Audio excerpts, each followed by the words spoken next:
있어요 모두 보고 싶었어 우리도 어쩜 이렇게 시간이 안 가는지 정말. Assalamualaikum warahmatullahi wabarakatuh. Di video kali ini saya akan mempresentasikan tentang controlling, yaitu pengendalian, dari mata kuliah pengantar manajemen yang diampu oleh Pak Suca Rusdian. Sebelum mulai ke materi, saya ingin memperkenalkan nama saya Mutiara Rahmaitul Laila dari kelas 2D dengan nomor NPM 2211000130. Sebelum memulai ke materi, yang pertama ada pendahuluan.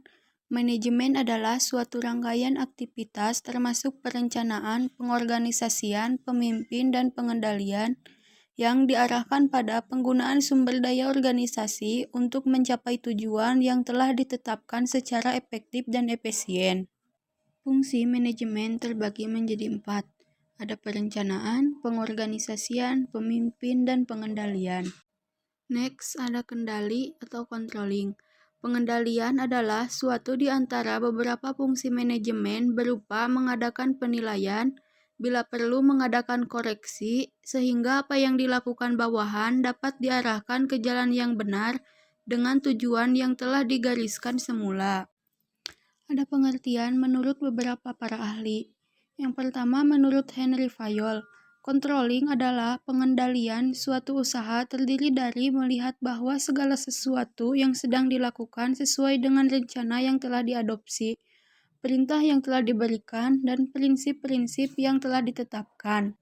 Yang kedua, menurut George R. Terry, pengawasan atau controlling yaitu untuk mengawasi apakah gerakan dari organisasi ini sudah sesuai dengan rencana atau belum. Yang terakhir, menurut Harold Kohns, pengendalian adalah pengukur dan koreksi kinerja dalam rangka untuk memastikan bahwa tujuan-tujuan perusahaan dan rencana yang dirancang untuk mencapainya tujuan. Next, sasaran pengawasan. Sasaran pengawasan adalah temuan yang menyatakan terjadinya penyimpangan atas rencana atau target. Terbagi menjadi 3 bagian. Pertama, mengarahkan atau merekomendasikan perbaikan. Kedua, menyarankan agar ditekan tidak terjadi pemborosan. Ketiga, mengoptimalkan pekerjaan untuk mencapai sasaran rencana. Next, ada jenis-jenis pengawasan. Terbagi menjadi 3. 1. Pengawasan internal dan eksternal. Pengawasan internal adalah pengawasan yang dilakukan oleh aparat dalam organisasi itu sendiri. Sedangkan pengawasan eksternal adalah pengawasan yang dilakukan oleh aparat dari luar organisasi itu. Kedua, pengawasan preventif dan represif. Pengawasan preventif ialah pengawasan yang dilakukan pada kegiatan sebelum kegiatan itu dilaksanakan, sehingga dapat mencegah terjadinya kegiatan yang menyimpang. Sedangkan pengawasan represif ialah suatu pengawasan yang dilakukan terhadap suatu kegiatan setelah kegiatan tersebut sudah dilaksanakan atau dilakukan. Yang terakhir, pengawasan aktif dan pengawasan pasif. Pengawasan aktif ialah pengawasan yang langsung dijalankan di lokasi operasional tempat organisasi tersebut berada.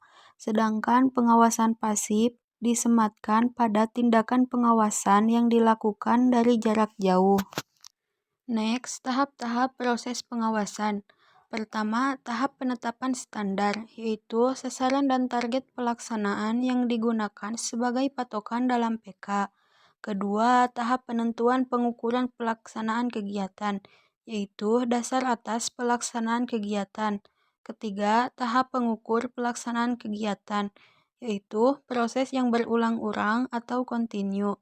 Keempat, tahap perbandingan pelaksanaan dengan standar dan analisa penyimpangan, yaitu mengetahui penyebab terjadinya penyimpangan dan menganalisanya. Kelima, tahap pengambilan tindakan koreksi, yaitu perbaikan dalam pelaksanaan. Next, syarat-syarat pengawasan terbagi menjadi 9 bagian. 1. Pengawasan harus mendukung sifat dan kebutuhan kegiatan. 2. Pengawasan harus melaporkan setiap penyimpangan yang terjadi. 3. Pengawasan harus mempunyai pandangan ke depan. 4. Pengawasan harus objektif, teliti, dan sesuai dengan standar. 5. Pengawasan harus luas atau fleksibel. 6. Pengawasan harus serasi dengan pola organisasi. 7. Pengawasan harus ekonomis. 8. Pengawasan harus mudah dimengerti. 9. Pengawasan harus diikuti dengan perbaikan atau koreksi.